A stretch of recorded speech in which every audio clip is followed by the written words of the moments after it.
Голема болка во срцата, фотографии во рацете, балони и свеќи. Граѓаните во македонска Каменица оддадоа почит на прерано починатата Кети Милковска, која својот живот го изгуби во дискотеката Пулс во Кочани на кобниот 16 март 2025 година. Наместо роденденска прослава, спомен, цвеќе и порака дека не смее да се заборави. Денот што требаше да биде исполнет со радост, годинава поминува во тишина и сеќавање. После 10 месеци од трагичниот настан што се случи во Кочани, каде што изгубивме нашо дете, наша сограѓанка, тука сме за да дадеме подршка најпрвим за родителите,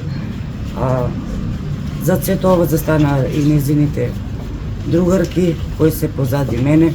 Болката е тешка, значи не може да се опише со зборови.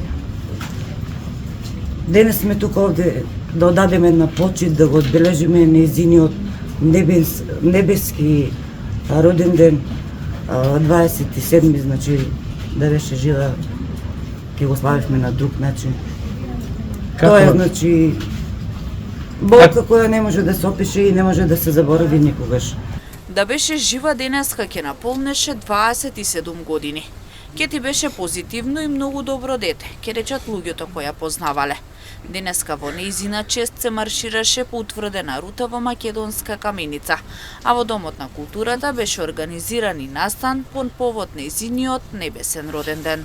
Значи, девојчето беше многу добра личност, комуникативна, со секого, значи, у секоја смисла, значи, добро дете. Планираме тука пред храмот да запалиме свеќи, потоа ќе влеземе внатре каде ќе се чита парастас во чест на Кети, ќе се помолиме сите заедно во храмот и потоа ќе направиме еден круг во вид на марш, тоест тоа ќе биде еден мирен марш, за да ја дадеме почит и се упатуваме кон културниот дом, каде што ќе имаме организирано програма во чест на незиниот роден ден.